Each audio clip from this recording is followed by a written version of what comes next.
কথিত আছে সব তীর্থ বারবার, গঙ্গাসাগর একবার। পৌষ মাসের শেষ দিন বা মকর সংক্রান্তিতে গঙ্গাসাগরের পূর্ণ স্নান করলে নাকি সব পাপ ধুয়ে যায়।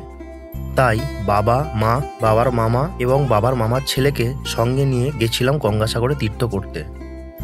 প্রতি বছর মকর সংক্রান্তির দিন কয়েক লক্ষ হিন্দু এবং সাধু সন্তরা গঙ্গা এবং বঙ্গোপসাগরের সঙ্গমে পবিত্র স্নান করতে ভিড় করেন এবং কপিল মুনির মন্দিরে পুজো দেন।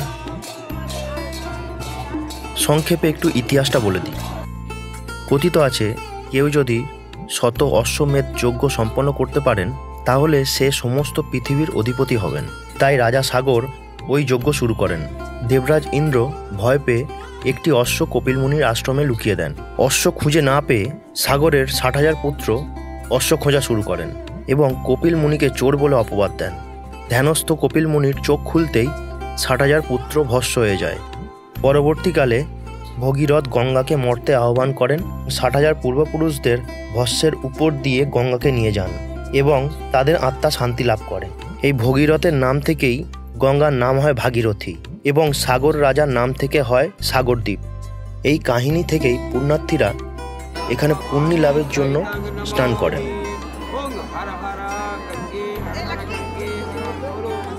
কিভাবে পৌঁছাবেন গঙ্গাসাগরে? হাওড়া, বাবুঘাট বা ধর্মতলা থেকে বাস ছাড়ে। আমরা হাওড়া থেকে বাসে করে গেছিলাম লট 8 বাস স্ট্যান্ডে। সেখান থেকে লঞ্চে করে কচুবেড়িয়া এবং কচুবেড়িয়া থেকে বাসে করে গঙ্গাসাগর।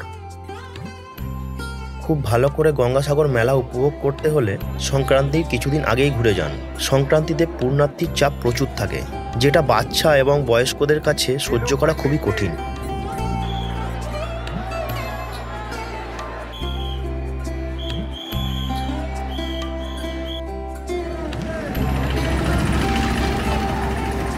আমরা ছিলাম হাওড়া ভারতীয় সাহু সমাজের একটি ক্যাম্পে।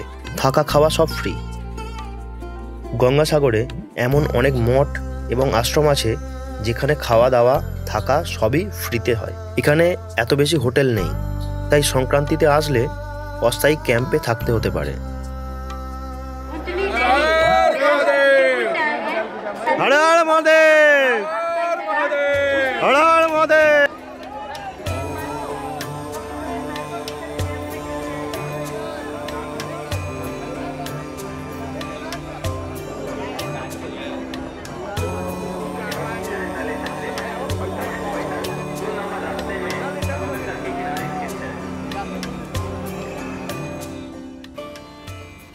বর্তমান সরকার গঙ্গাসাগরের বহু প্রতিকূলতাকে সলভ করার চেষ্টা করেছেন।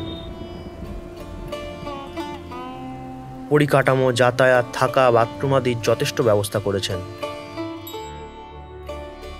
দেশের বিভিন্ন প্রান্ত থেকে আসা পুণ্যার্থীদের যাতে কোনো অসুবিধা না হয় তার জন্য প্রশাসন যথেষ্ট উদ্যোগী ছিল।